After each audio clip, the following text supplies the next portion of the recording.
નમસ્કાર મિત્રો, કેમ છો? મજામાં?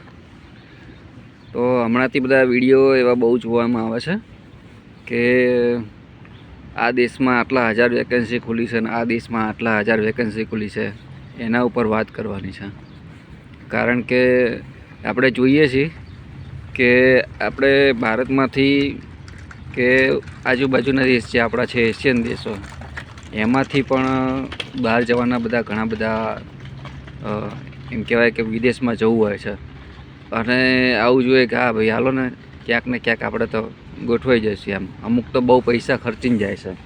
ખરેખર જો તમે 40-50 લાખ રૂપિયા ખર્ચવાના હોય તો એટલા પૈસા ખર્ચીને વિદેશમાં ના આવે. એટલા પૈસા ખર્ચીને આપણે ભારતમાં કોઈ પણ ધંધો કરાય છે 40-50 લાખ ખર્ચીને જવાના હોય તો. પણ બસ બધાને એવું જ છે કે વિદેશ જવું છે એમ. અને ઘણા મા બાપને એવું હોય છે કે છોકરાને વિદેશ મોકલવો હોય છે તો આપણું સમાજમાં એક સ્ટેટસ દેખાય એમ. તો ઘણા બધાને એવું બધું હોય છે અને ઘણા વિડીયો હમણાંથી હું પણ જોઉં છું, આપણે બધાય જોતા હોઈશું કે બધા સોશિયલ મીડિયામાં આવતા હોય છે કે આ દેશમાં આટલા લાખ વેકેન્સી ખુલી છે અને આ દેશમાં આટલા લાખ વેકેન્સી ખુલી છે. તો ભાઈ વેકેન્સીઓ તો અહીંયા આ બધા યુરોપના અને બીજા ત્રીજા દેશોમાં વસ્તી ઓછી છે એટલે માણસોની તો જરૂર પડતી જ રહેવાની છે.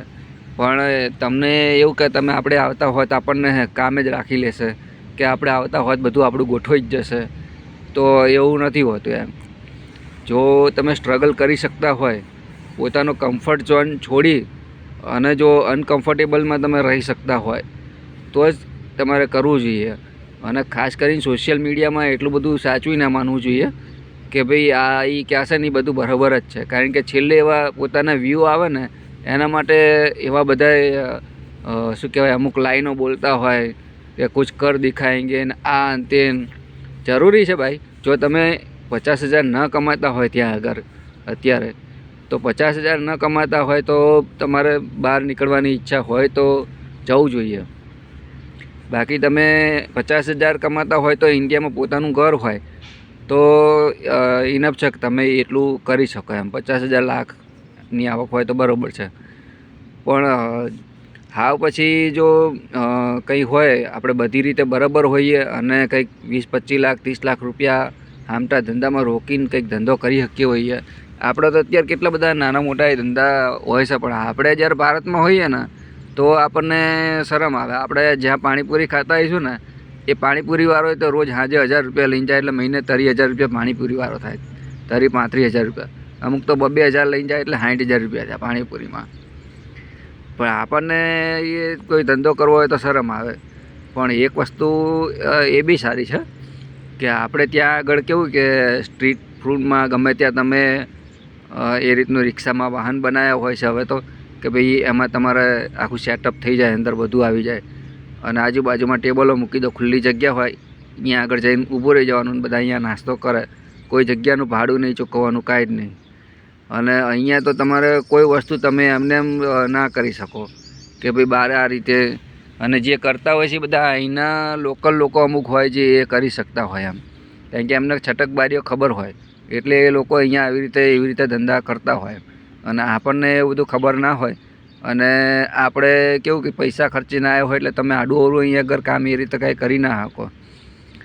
પણ જો 40-50 લાખ રૂપિયા ખર્ચીને આવવાના હોય તો વિદેશ ના આવાય. બાકી સોશિયલ મીડિયાની બધી માહિતી સાચી નહીં માનવાની. કારણ કે અમુક વ્યૂ આવે એના માટે પણ બોલતા હોય છે કે ભાઈ આ ફેસબુક કે વોટ્સએપ કે જે પણ હોય યુટ્યુબમાં, તો એ તમે જે કરો એ પણ એમને તો એમનું કામ ચાલુ રહે એમ, એના માટે એ બોલતા હોય છે. અને અમુક વખતે તો એવું હોય કે તમારે જો આ વસ્તુ જોઈતી હોય તો મારો કોન્ટેક કરો ને એમાંથી પછી પૈસા કમાય. ચાલો જેન્યુઅન માણસો હોય એ કમાય એનોય વાંધો નહીં, કમાઈને સાચું અને સારું કામ કરે ને એ બી બરાબર છે. કારણ કે એ પોતાનો સમય આપે છે. સૌથી અગત્યની વસ્તુ સમય છે એમ. કારણ કે દરેક જગ્યાએ અહીંયા પણ એવું જ છે, પોર્ટુગલની અંદર પણ.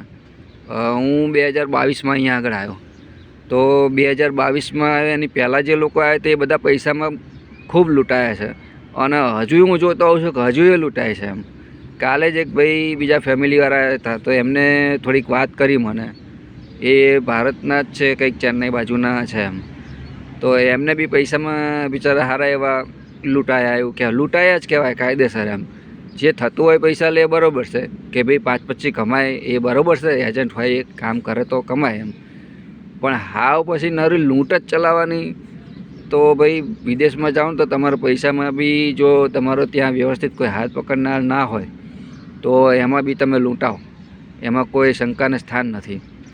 એટલે સોશિયલ મીડિયાની બધી વાતો સાચી ના માનવી એમ, કે ભાઈ આટલા લાખ અહીંયા વેકન્સી છે ને આટલા લાખ અહીંયા વેકન્સી છે ને આવી રીતે ફોર્મ ભરો ને આવી રીતે કરો ને એ ફોર્મ ભરીને બધું કરીને તમને ખાલી અહીંયા ઉતારી દેવા સુધીની એની જવાબદારી કે એ હોય. પછીની જે આગળની જે સ્ટ્રગલ ચાલુ થાય ને એ બધી આપણે જ ભોગવવાની હોય કે આપણે જ કરવાની હોય. અને ચલો પૈસા હોય તો સ્ટ્રગલ બી નથી એવું માનીએ આપણે કે ભાઈ પૈસા છે તો ચલો અહીંયા નહીં તો અહીંયા ને અહીંયા નહીં તો અહીંયા, અને કદાચ 6-12 મહિના ધંધો ના મળે, કામ ના મળે તો બી વાંધો નહીં. હું બી આવ્યો તો પૂરી તૈયારી સાથે જ આવ્યો તો ખબર જ હતી કે આપણે 6 મહિનામાં કામ ના મળ્યું તો શું કરશું. તો 6-12 મહિના આપણે એ રીતનું સેટિંગ કરીને જવું પડે કે વાંધો ના આવે. કારણ કે કોઈ પણ બીજા દેશમાં જાઓ એટલે તમને 6-12 મહિના તો સેટ થતા જ થાય, ત્યાંના વાતાવરણમાં, ત્યાંની જે રૂઢિરુચિ છે, આવવા જવાનું, બીજું ત્રીજું એને શીખવામાં જ તે. હજી આજની તારીખમાં એ લોકો યુરોપના, પોર્ટુગલમાં અહીંયા જે રહ્યા છે એ આજની તારીખમાં તે જેમ આપણે કેટલાય એમ કહેવાય કે ભારતમાં રહ્યા પણ મુંબઈ ના જોયું હોય, બરાબર. તો એવી રીતે ઘણા લોકો છે કે જેણે હજી સુધી એનું લિસ્બન સિટી જોયું હોય પણ એને ખબર ના પડે કે બસમાં ક્યાં જવું, ટ્રેનમાં ક્યાં જવું એવી ખબર જ ના હોય, કારણ કે આવવાનું જ ના થતું હોય, જોબમાંથી નવરા ના થતા હોય અને એકાદ દિવસ રજા હોય તો થોડુંક આરામ બી કરે. એટલે ઘણા બધા એવું છે કે જ્યાં જે છે ને ત્યાં જ રોકાઈ જતા હોય છે. અને વાત મારે એ કરવાની હતી કે સોશિયલ મીડિયાનું બધું સાચું ના માનવું, અને બધું આપણે બધાને પૂછતા હોઈએ અંદર સવાલોમાં તો કેટલું સાચું છે આપણે પોતે ડિસાઈડ કરવું. ખાલી આવી જાઓ એવું જે બધા વિડીયો આવતા હોય છે તો એમ બધું ના કરવું. હા, આપણે આપણી કોઠાઉજ પ્રમાણે કરવું, આપણને યોગ્ય આપણું દિલ ઠેરતું હોય કે બરાબર લાગે છે કે હા તે તો કરવું. બાકી તમારે એમ કહેવાય ને કે 50-50 જેવું હોય છે, 50% સાચું હોય ને 50% ખોટું જ હોય, કાયદેસર ખોટું હોય 50%. એટલે આપણાનું દિલ ઠરે ને એ રીતે કામ કરવું. બીજી વધારે હું આવતા વિડીયોમાં વાત કરીશ, પછી વિડીયો લાંબો થઈ જશે. તો મારે ખાલી આટલી જ વાત વધારે ખાસ ભાર દઈને કહેવાની, સોશિયલ મીડિયાનું બધું સાચું ના માનવું આપણે.